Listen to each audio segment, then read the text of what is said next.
Good morning.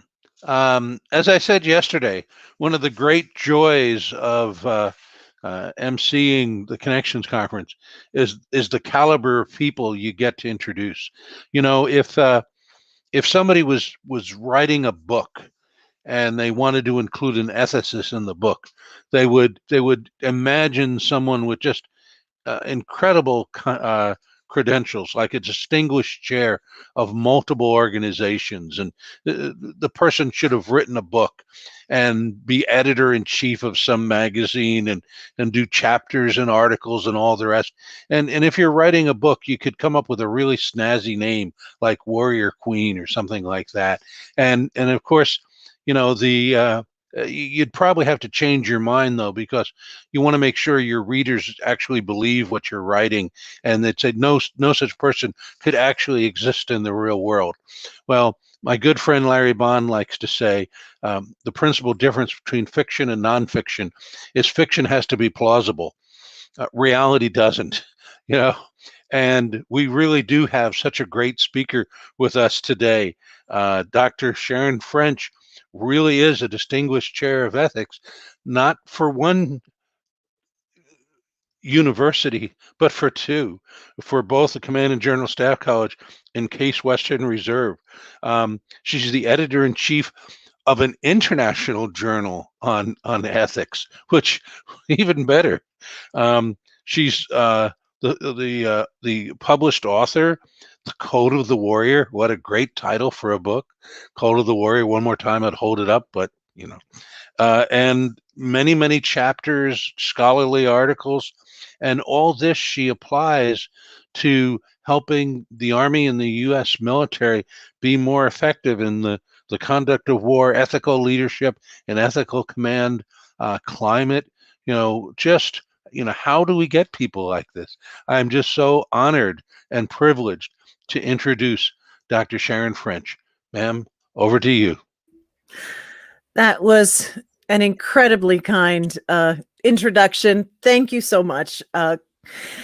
Colonel Caffrey is too gracious and complimentary, but it is quite an honor to be here today, and I'm delighted to be part of this conference and indeed this endeavor to talk about wargaming ethics. I'd like to thank all the organizers, and especially shout out to Colonel Rod Cox from the CGSC Foundation, and certainly also Colonel Lord. And I also like to thank my producer today, Merle Robinson. He likes to go behind the curtain, but we couldn't do any of this without him. So thank you all for making this possible. So I'd like to open by saying that, which might surprise some of you, depending on your perspectives on ethics, I'm fully behind the idea of using war games for educational purposes. And as you'll learn in a few minutes, I actually do so myself in my own classes. So I'm not coming at this from a hostile perspective. The entire purpose of wargaming is to hone judgment. And as an ethicist, I care deeply about that because, of course, ethical judgment is part of what we want to improve and enhance. So the idea of using war games to do that is extremely appealing to me. And what we're going to talk about here today are some ways to try to get it as effective and correct as possible as we attempt that. One of the main things that needs to be at the forefront when we do wargaming with this intent of honing ethical judgment is not going to surprise any of you. And that is the notion that it really needs to be as realistic and three-dimensional as possible. But let me put that in the context of ethics for you.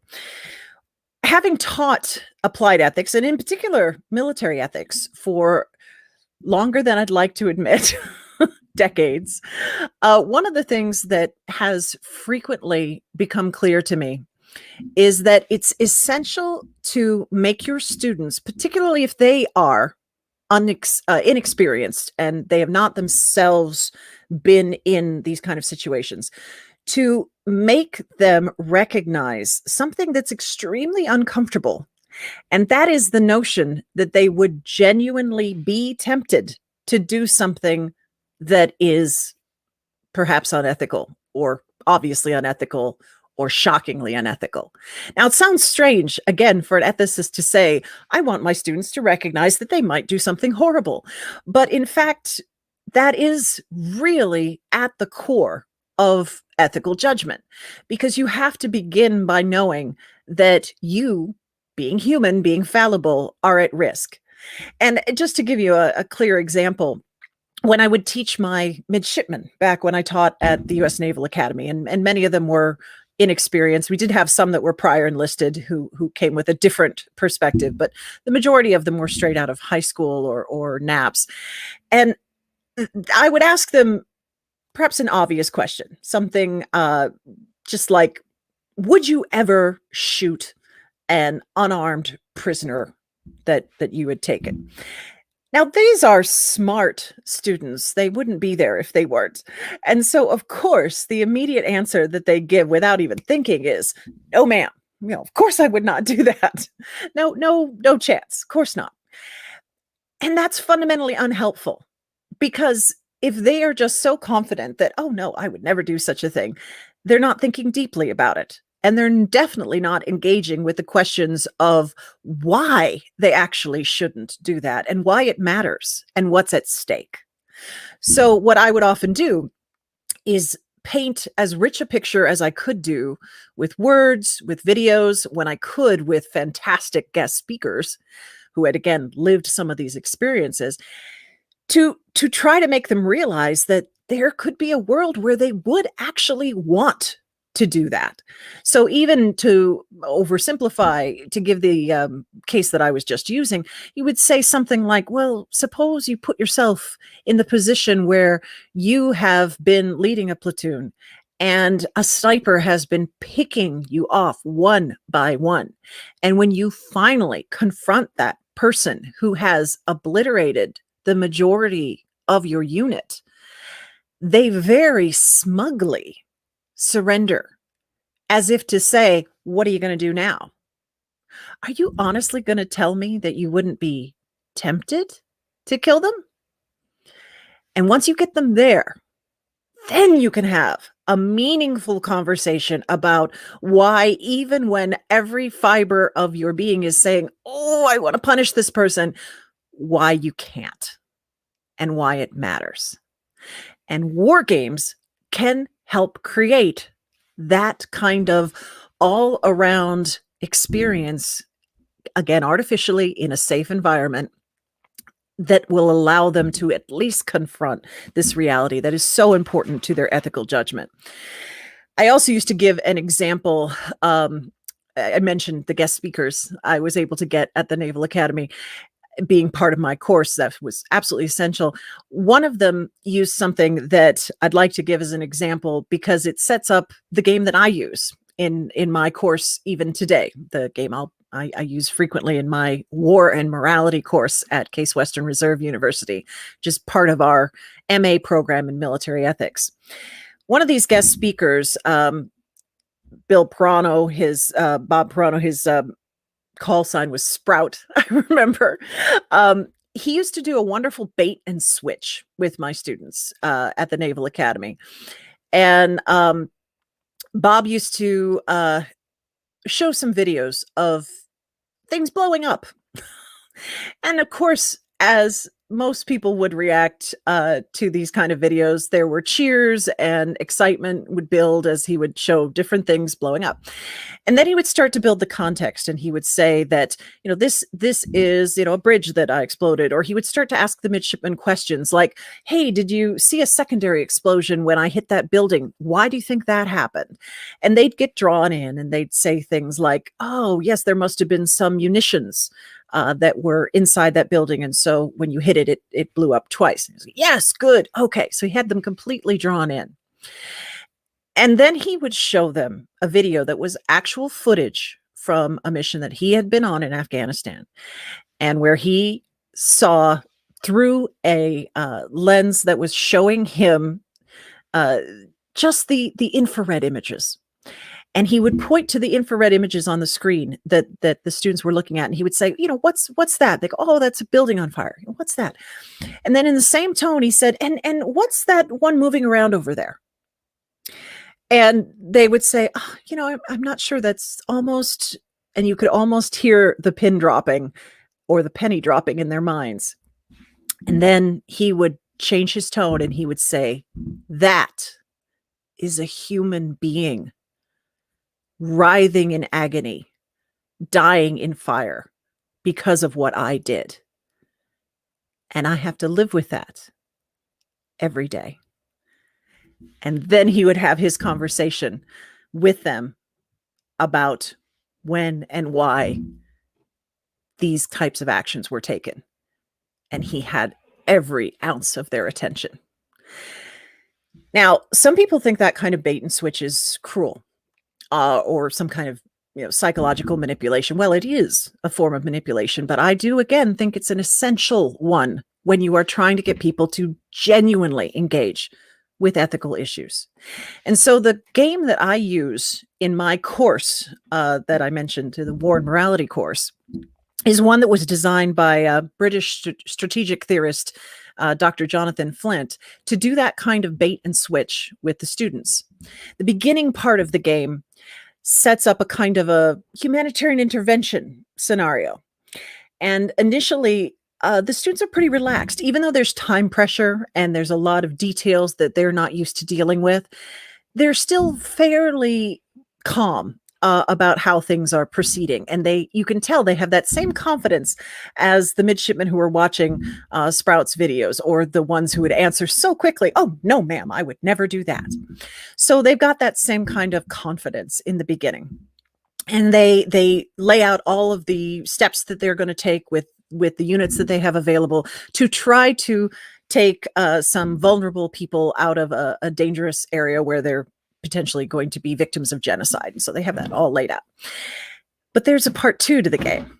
And when the part 2 begins, what they discover is that, of course, as happens in reality, everything has gone wrong. And in particular, they recognize that there were other players. Now, all of this was set up in the first part, but again, they didn't really connect. They didn't believe that it was going to get that complex. In the second part of the game, they recognize suddenly that they are in a horrible situation where, if in fact they take the moves they had planned to take, the result may be that their nation is in peril and the genocide may increase and may engulf them as well. I won't give all the details away because someone might be listening who's going to play this game. But the point of it is that suddenly, not only do the students feel that this is unfair in some way, but they also, perhaps to a degree that would startle people who've never done this kind of work, they are also suddenly willing to consider options that they had blithely put off the table previously. I also notice, and this is something that I've had to deal with even more teaching at my current institution than elsewhere, they will try to get out of making the hard decisions. They will start to ask if there's some other avenue not laid out in the game that they can pursue. They definitely don't want to face that they might be in a, if not completely no-win, it's not a pure Kobayashi Maru for the nerds out there, but it's, which I am, by the way, but it is a complex, difficult situation that might be hard for them to get out of.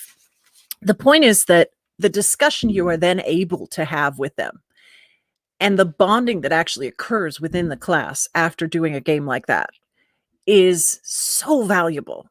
The entire course goes differently after doing that game, because now whenever they read an article about an ethical issue in military ethics, they have that moment of, oh, real people have to do this. Oh, what would I do in those circumstances? Oh, what if I would potentially be drawn to doing the wrong thing? What would it take to keep me on the right path? And that's where you want them to be. That is the perfect point. Now, as you can gather, talking about the game afterwards is vital to all of this. You can't just leave it without the reflection. You have to have that ethical conversation. It can happen throughout as well. That's up to individual instructors, but you can't avoid bringing to their attention some of these points. Many of them will become obvious, but you have to be prepared to do that.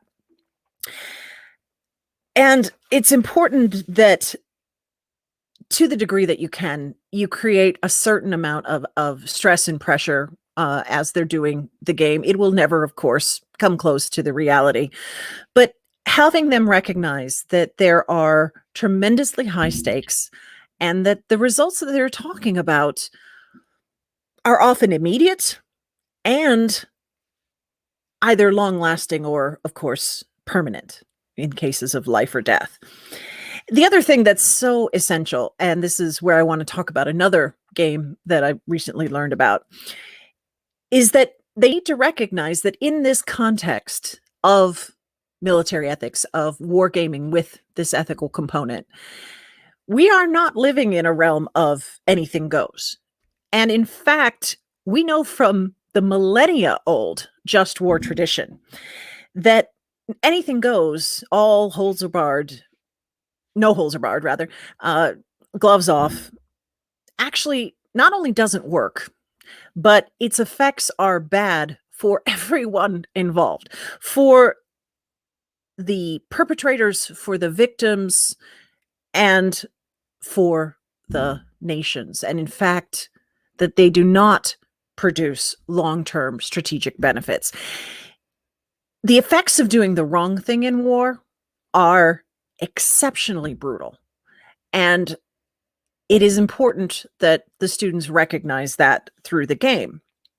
I recently attended a wonderful conference, not unlike this one, also done online, that was EuroISME, the International Society for Military Ethics, their European chapter. And some of my Greek colleagues there presented a game that touched upon this issue of recognizing where the just war tradition plays out in some of these games and where you have to flag it for students, particularly, again, novice students who are not aware of the important context and the lived experience that has gone into the rules that exist, the laws of war that exist.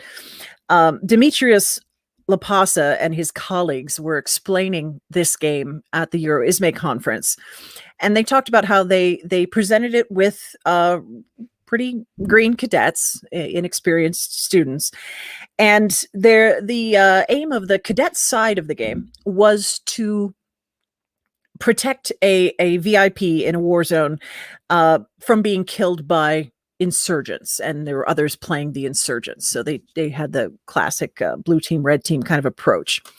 And I'm going to apologize in advance because I'm definitely oversimplifying the case, and I urge you to look into it because it is much richer than what I can present in our time context here. But the point is, they let the cadets explore different options on how to protect this VIP. And you will almost immediately recognize, many of you, why it caused a bit of a pause to all of us. What the cadets ended up, at least some of them, ended up deciding was a great idea was to hide the person they were trying to protect in ambulances. And in particular, in a caravan of ambulances, so you didn't know which ambulance they were in. This was not indeed an actual medical emergency. They were simply hoping that the insurgents would not fire upon an ambulance. Now, as you can imagine, at a military ethics conference with people who were military lawyers and ethicists and experts in international humanitarian law, immediately the chat for the discussion for that particular event burst out with people saying, "Oh, good heavens, you can't let them do that," because just in case anyone in the audience doesn't know, this is extraordinarily problematic. You erode medical neutrality. And as one military ethicist in the chat commented, misusing a protective symbol such as the Red Cross is surely a war crime. And other scholars immediately agreed that it is in fact forbidden for very good reasons. This is back to the history of war. There are very good and important reasons why you do not want to suddenly remove medical neutrality and make all of your medics and ambulances potentially vulnerable to this kind of attack. And yet, of course, the cadets were just thinking of it as a game in the context of a game, and we're thinking, oh, we're being terribly clever. They won't fire on this ambulance. And one of the Greek scholars, Iona Lakia, pointed out that the ethical discussion was so vital here. And she and others expressed worry that, in fact, maybe it shouldn't have even been allowed to go that far, that the cadets should have been taught in another way, that they couldn't do this.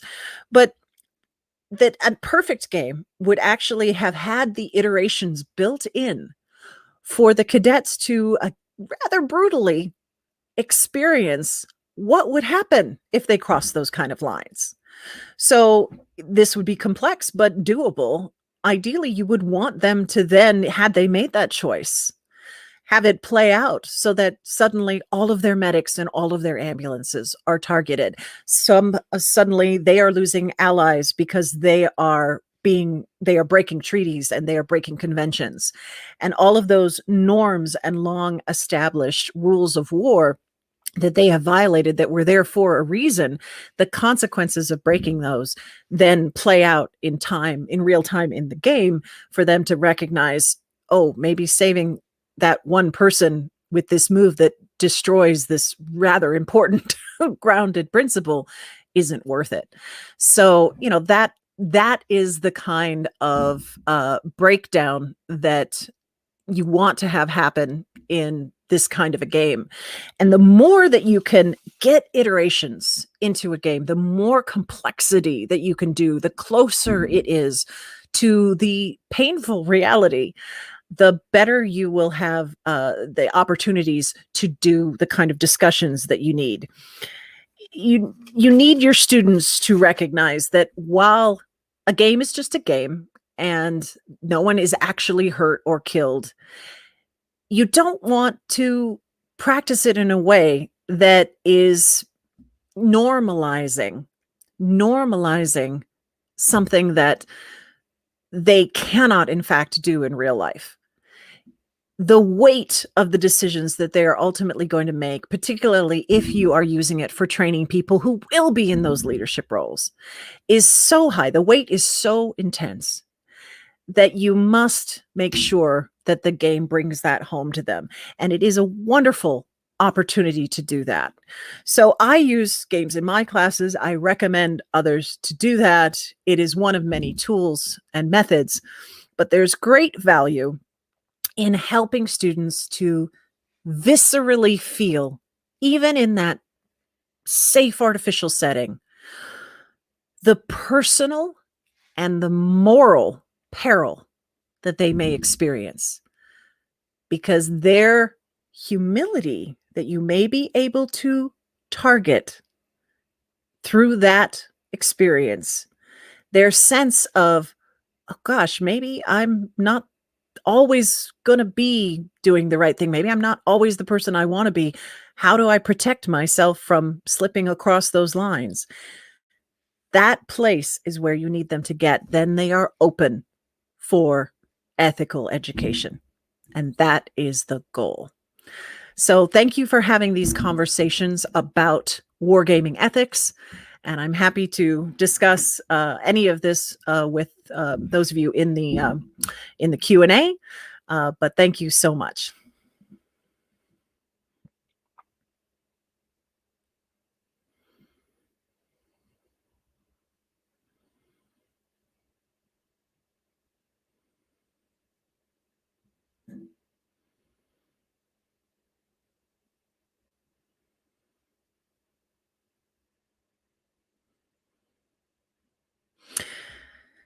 So I see that we have a question that has popped up in the chat, and I think perhaps what I will do is go ahead and read it out.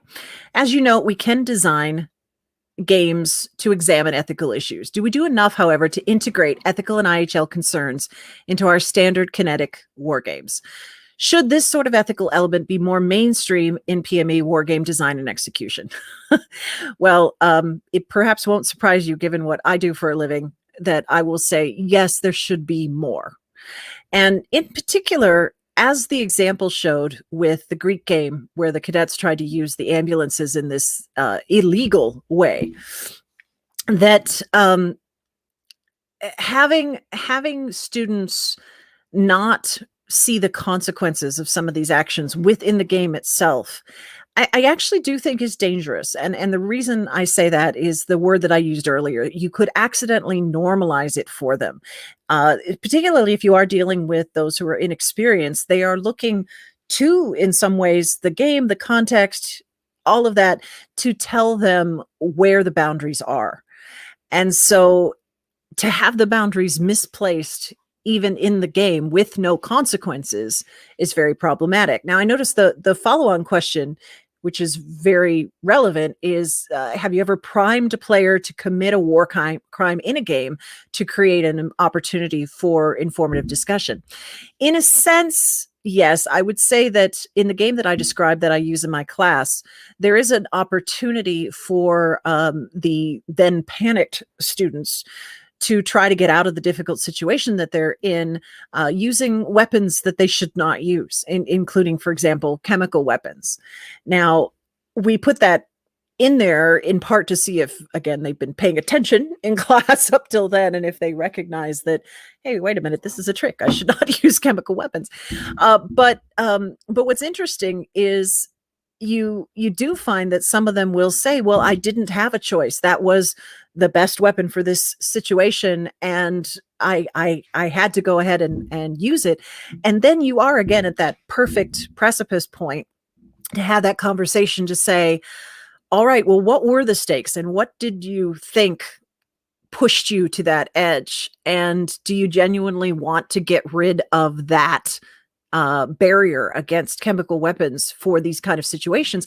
And then for those of you who study just war tradition, then you're in the midst of an actual conversation about what we like to call supreme emergency, and whether that's a legitimate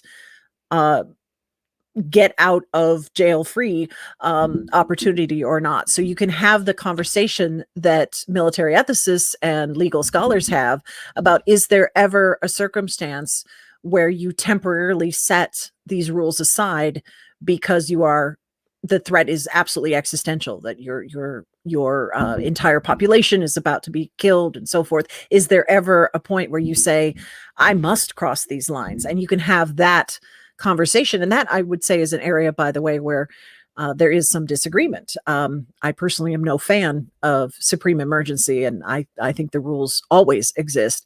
But having that conversation is valuable because, again, you are highlighting that this is not a likely circumstance. This is not one that comes up all the time. For you to get all the way to that precipice, you had better have all this coming up, leading up to it. And if you think you are there in a much less extreme circumstance, then you're not. And then you had better recognize that taking that action outside of even any plausible claim of supreme emergency is simply destroying the foundations of all of this structured law of war for a short-term gain, and in the end, destroying your ultimate strategic value. So all of that, I think, plays in. As another point, just quickly to that question, I mentioned the person who had authored the game that I use, Dr. Flint. He's also written extensively, very persuasively, I would add, about the point that acting unethically is not strategically sound. So if we leave the ethics and the IHL out of these games, we are, again, not teaching them well. We are not honing the judgment correctly, because you don't, as all of you know, you don't fight in a vacuum. You are fighting in front of the international community. You are fighting with the consequences and the iterated results. So in that sense, if you leave those boundaries out, you are training them incorrectly.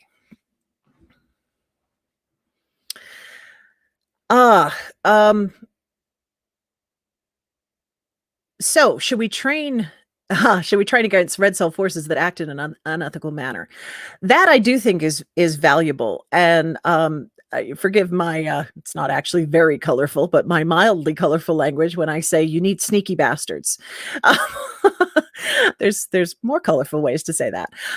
But you need to have people playing the red team, and I actually do feel this strongly as a military ethicist, who are going to break all of the rules.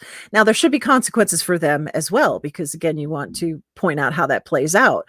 But you do need to not restrict too much what your red team can do, because again, you will get that false complacency.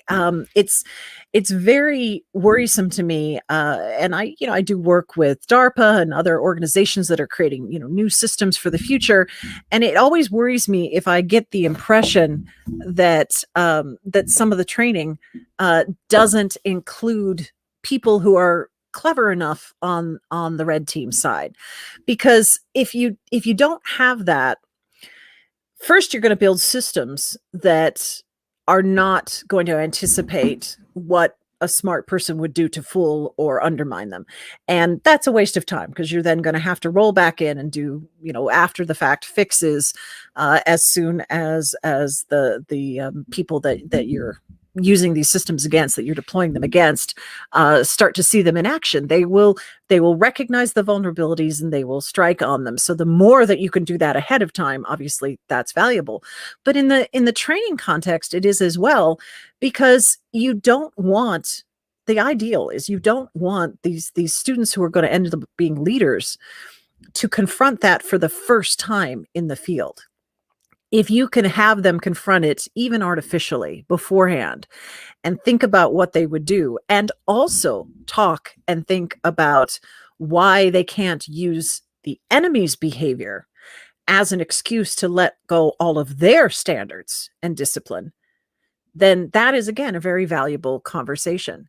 The natural human reactions to someone cheating, which seems like a light word to describe it in this context, but cheating against the rules of war is the fury that leads to war crimes too, in retaliation.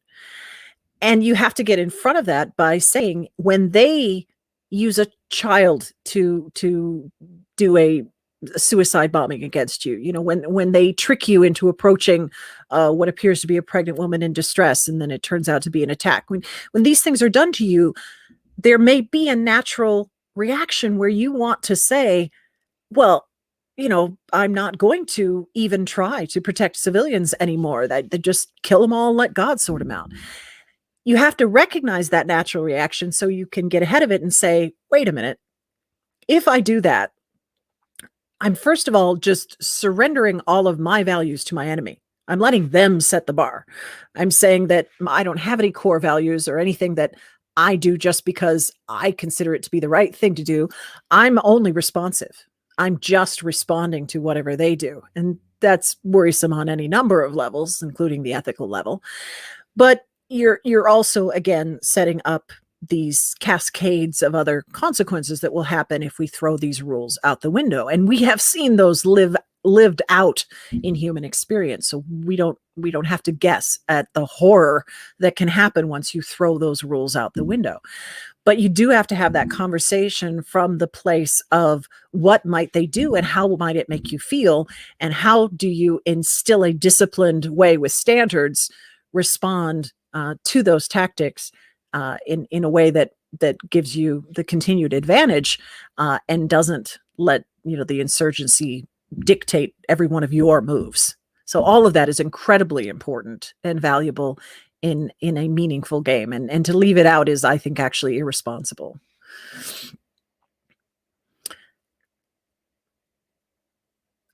Reciprocity in ethics. Well, it's interesting. Yes and no. I know that's only a start. Otherwise, that's an annoying question. Annoying answer. It does, in the sense that I mentioned how these things iterate. If you do something like hide someone in an ambulance, then guess what? Your ambulances are going to start blowing up.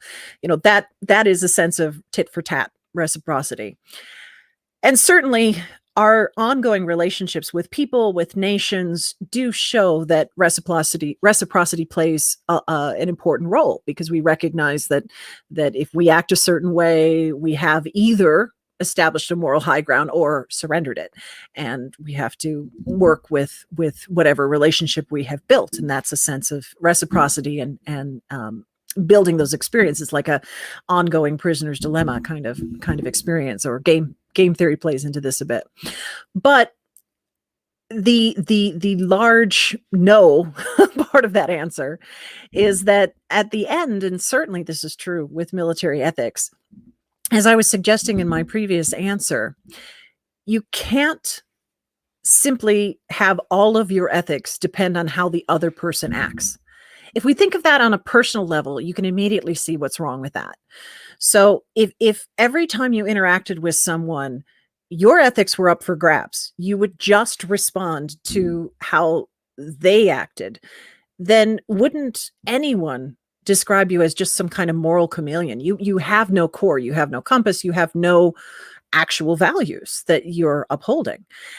And certainly if you're representing a nation that claims to have certain core values, this is wildly problematic.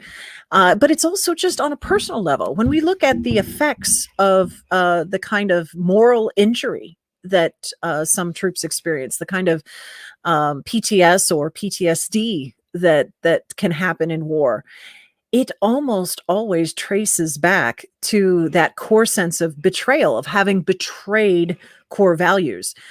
There's wonderful material on this, by the way, by Jonathan Shea. He's actually just brilliant psychiatrist who works in this area and has written on this. But the idea that the sacrifice of your own values because you're responding with reciprocity to someone else sacrificing theirs, it's a double injury in a sense, because you are both committing an act that is in itself ugly and inhumane. So if, for example, you desecrate the corpse of one of your enemies because they did that to your troops, you have crossed the same line they had.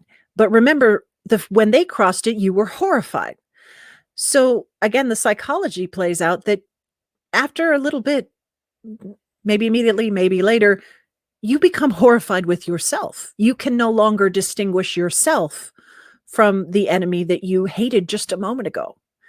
The anchor that you need to actually keep you a little more sane, to keep you stable in that kind of awful situation to begin with, is the sense that no matter what the enemy does, there are certain lines I will not cross.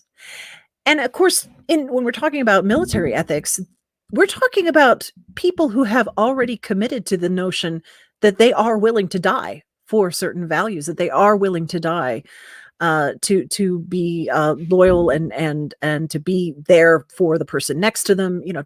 They have already made this commitment to sacrifice, and so they should not sacrifice their core values in order to gain, again, a short-term sense of relief or a short-term advantage. In the first sense, because of their frustration, the relief would be the vengeance, and in the second sense, this sense of, we've scared or intimidated the enemy by, for example, desecrating their dead. The gains there are nowhere near commensurate with the losses, because what you lose is this sense that you ever were someone who had true values, that you ever did have a core worth fighting for. And you doubt yourself, and you doubt everyone who ever taught you, you doubt your leaders. There's this collapse that happens, that we use this very broad term, moral injury, but it's an awful thing to see lived out in real time. And to avoiding that is much more important than responding like to like with what the enemy does. So reciprocity only takes you so far. At the end of the day, you need to say, there are some things we won't do, and it doesn't matter what you do. We aren't going there. And those lines need to be absolutely firm, even to the point of you would be willing to die rather than cross that line, because some things are worse than death. And not knowing that is also dangerous. You need to know that some things are in fact worse than death.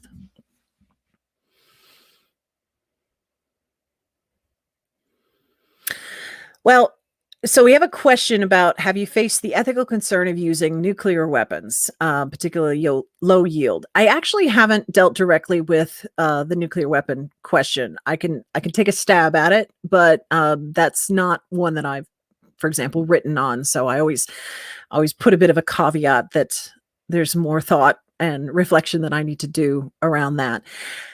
I will say, though, and this may partially answer the question that you had in mind, when we talk about weapons being the fancy legal term is mal in se, but evil in themselves. One of the examples that does frequently get brought up are nuclear weapons, and the usual argument is that the reason that they are terrible is that the lasting effects, if they actually irradiate people, you have the cancers in later generations. And anyway, all of those tend to be relating to much higher yield, and the kind of examples that we have, of course, most famously the actual use of them at the end of World War II. Also the indiscriminate nature of those weapons. So if you truly are thinking more in terms of a weapon that has this greater power but is much more contained, then you're really having a conversation that's much closer to other conventional weapons. The mal in se line has to do not with causing death, but again, who dies and in what way, and what other attending suffering is there. So it would be a very practical, empirical question that would need to be asked. And I don't know the details enough to I would like to study this more. But if you have a tactical nuke that contains some of that damage, then it in and of itself wouldn't cross some of those lines.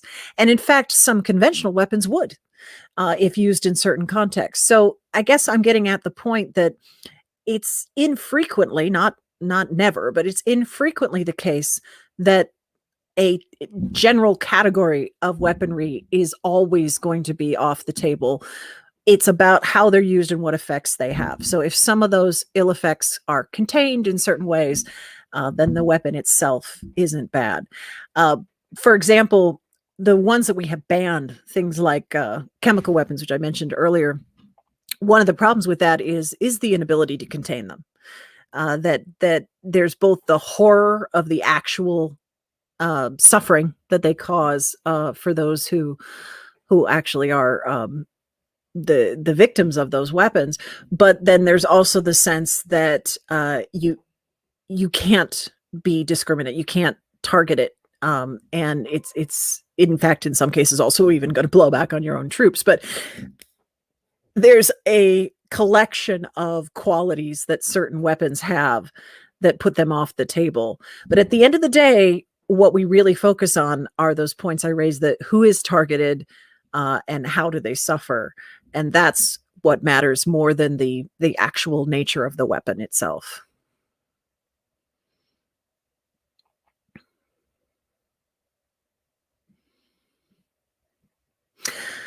Yeah, so we have a question about the benefits of one side, maintaining its standards when the other side doesn't.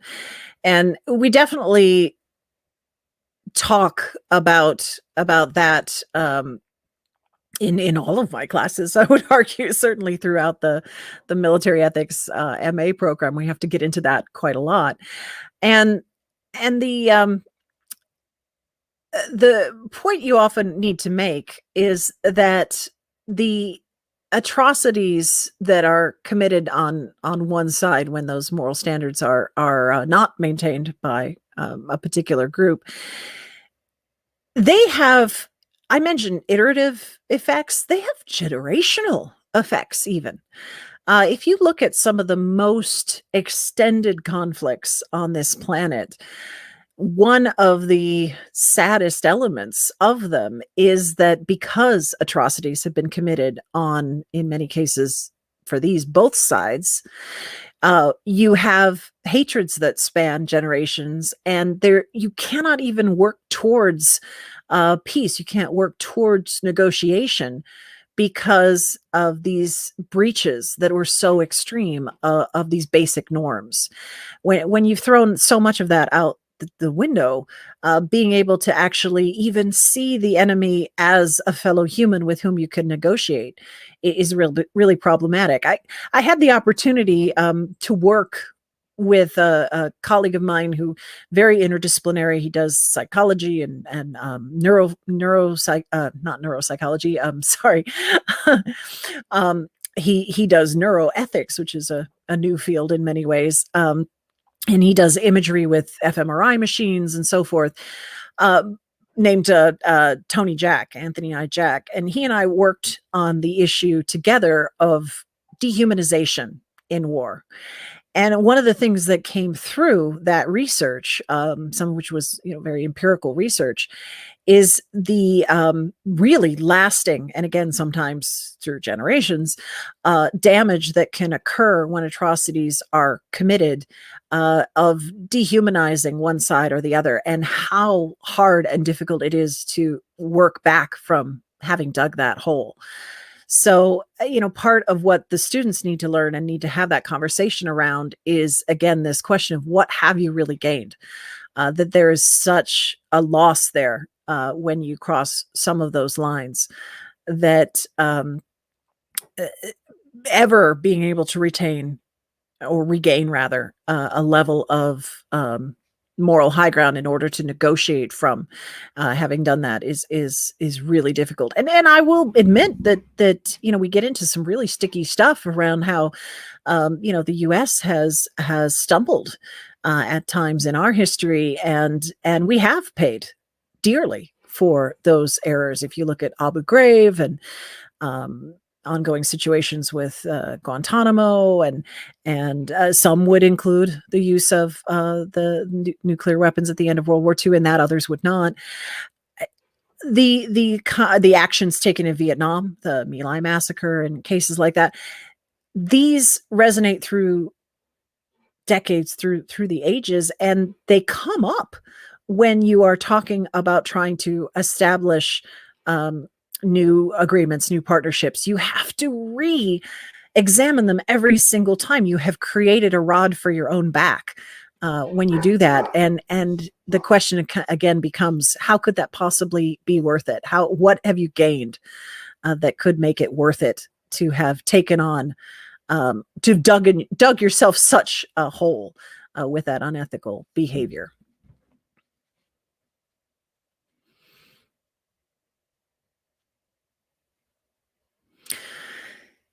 So yeah, the idea of, do we need to include how unethical behavior will play out against us? I do think that's valuable and important. And again, I think being as realistic as possible, what might they do?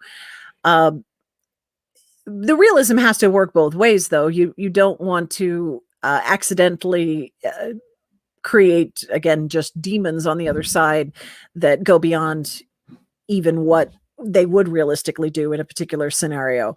I think that could be harmful. I haven't really seen that play out in any wargaming that I've been involved in, but I could imagine you could take it too far where you make the enemy seem so inhuman that you've actually created a problem for your students with that. I could imagine that going too far. But by and large, I think it's really valuable to have the students confront that.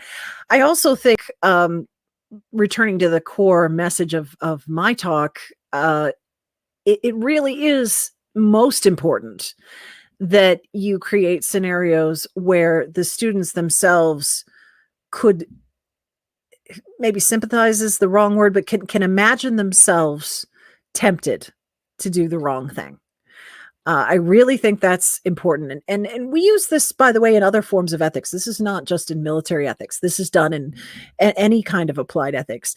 You have to get people to the place where they would at least consider doing something before you can get them to talk about why they shouldn't. And if you can't get them there with a war game, then what do you need? I mean, this is a really great tool for it, because you can definitely place all the context for them so that they come to a point where they would actually say, oh gosh, it would be so much easier here if I could just flatten all the cities, or if I could just do this. And then you have to say, okay, but what do you think is going to happen if you do that? What is the next step? And again, that needs to be a rich discussion, and it needs to be realistic, and it needs to include the effects on everyone involved in that story, including the moral injury points that I raised earlier.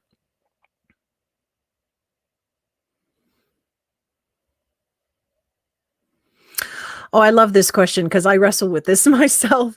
Where do you place the game? Now, I think it's interesting. I mentioned that I use that Dr. Flint's game in my War and Morality class. And this is something that I have fiddled with every time that I've done the class, because it is a tricky balance. You want them to have some tools to engage with the material. You want them to at least have some understanding of the just war tradition going in, for example. But you don't want to wait too long, because they will get hardened into this notion of, oh, well, it's all easy. The answers are there and they're straightforward, and you have to shake them up. So what I've ended up doing, and I by no means am suggesting this is the only valid approach, but what has worked for me is to do the game fairly early in the training, pretty early, but after at least a little bit of discussion around the basics of the just war tradition. So I usually take them through so they at least understand the core arguments that have been in place to say why these rules are necessary, and why they were developed, and why they were reinforced over the years, and who they protect, again, including those doing the war fighting themselves. And you have that conversation, and you kind of get them up to the point where they are saying that it is straightforward, and or they are almost too convinced. This is, of course, this makes sense. This is the right way. And then you shake them up with the game. So I think giving them a little theory, and then hitting them with the game. But I mean, I tend to do it. Our semesters start in August. I usually do the game in early September. So I don't leave it too long, because it is then a better class from that point on, after they have been shaken up. And indeed bonded with one another, but from the experience. So a little theory to start with, so they know what the stakes are supposed to be, and then that splash of cold water. I love that description. That just makes them take it more seriously.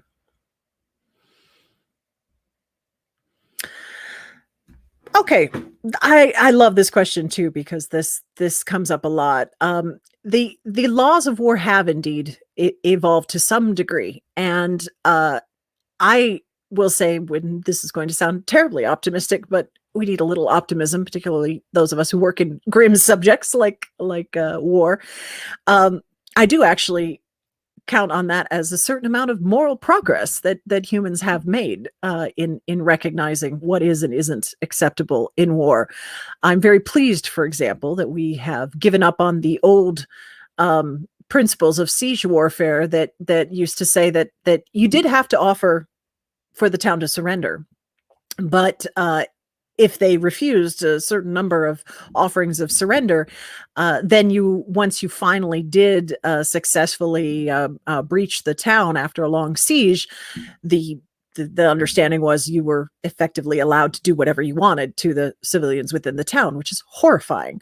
I would first of all point out, by the way, that even that example is only a Western example, and you have counter examples like Saladin refusing to do exactly that when he took Jerusalem, and instead letting all of the civilians escape, and even escorting some of the women to safety. So you have examples on different sides, but my point is that the evolution that we've seen in the laws of war is not accidental. It's come from these hard lessons. It's come from in some cases, the whole international community saying, good God, let's not do that again. The example I gave earlier of chemical weapons was as no one will be surprised to hear, and in large measure, the response to World War I, and everyone's saying that was too far. We do not want to do that again. And rules about responsibility to protect that have come up with the UN and so forth are in response to the failures of the international community to respond to the genocide in Rwanda, for example. So there are the reasons for the evolutions are very important, because they are not. It didn't evolve in an accidental manner. So the analogy is not good to actual evolution in the biological sense. This is not random mutations. It is instead an evolution that has occurred in response to how these things actually did play out in human history. So with that, I think what we have now today is more refined than the past. It's imperfect, of course it is, the existence of international humanitarian law in no way guarantees that everyone lives by it. That's true of all laws. I mean, we have laws against murder, and yet murders still occur. That doesn't mean you shouldn't have laws against murder. It does mean you need to enforce them better. Our enforcement mechanisms for international humanitarian law are still extremely weak. And there are a lot of complex political reasons for that, which are troubling. At my center at Case Western, the Inamori Center, we give out an annual ethics prize for ethical leadership on the global stage, and our winner, who's being honored this coming fall, is actually Judge Sylvia Fernandez, who was one of the presidents of the ICC, the International Criminal Court. And if you talk to someone like her, who's been struggling for so long to try to get consistency in enforcement of these international standards, it's easy to see that enforcement has a long way to go. But looking at that evolution, the response to that shouldn't be that it's all therefore not solid enough, or it doesn't have a solid foundation. In fact, that evolution is why we do take it seriously, because it has been grown and honed over all of this time, and has been in response to human failures and horrors that have happened. We should take it seriously while still recognizing that more improvements are needed. So the evolution needs to keep going. I don't think we should see it as static and done. I don't think we should say, oh, we've got it all sorted now and we've figured everything out on how to fight perfectly just wars, because that's, again, a kind of complacency or even arrogance. But I do think we should take seriously what people have literally bled and died for, to make these rules happen, and look at why they came to exist, and none of them are arbitrary in that sense. So that would be my answer on that question, is that I think there's still room to improve on the laws of war, but I actually do see some positive moral progress of humanity on that, and I just hope it continues. And I'd love to see enforcement improve throughout my lifetime. We have, I think, time maybe for just one more question. This is another excellent question. The idea of whether war crimes become more common as the length of war increases. There's many reasons for that. I think, first of all, the answer is yes, that is a tendency. And there are many reasons for that. One of which is a very sad one, and that is simply that as wars go on at great length, you have the wearing down of the individuals fighting in them. And the kind of moral injury that I mentioned is you're more susceptible to that when you've deployed 17 times, and and so on, when you feel that the war isn't going anywhere, when you feel forgotten by the people at home, all of these things feed very deeply into the sense of maybe nothing matters. I actually had a quote that I wrote down just to remind myself, because it's one of my favorites. It's from J. Glenn Gray's The Warriors, which many of you probably know. It's a memoir of his experiences in World War II. And he wrote, "We all figured that we might be dead in the next minute. So what difference did it make what we did? But the longer I was over there, the more I became convinced that it was the other way around that counted, that because we were not potentially going to be around much longer, we had to take extra care how we behaved. The idea was simply that we had to answer for what we did. We had to answer to something, to someone, maybe just to ourselves. I love that quote because he's encapsulating both how war can wear you down and how at some point you can actually come back around to this revelation that when it seems the most pointless, when it has dragged on so long, maybe that is the moment to say, I'm going to do the right thing for myself, just so that I can live with what I've done. I think that's our time, but thank you all very much.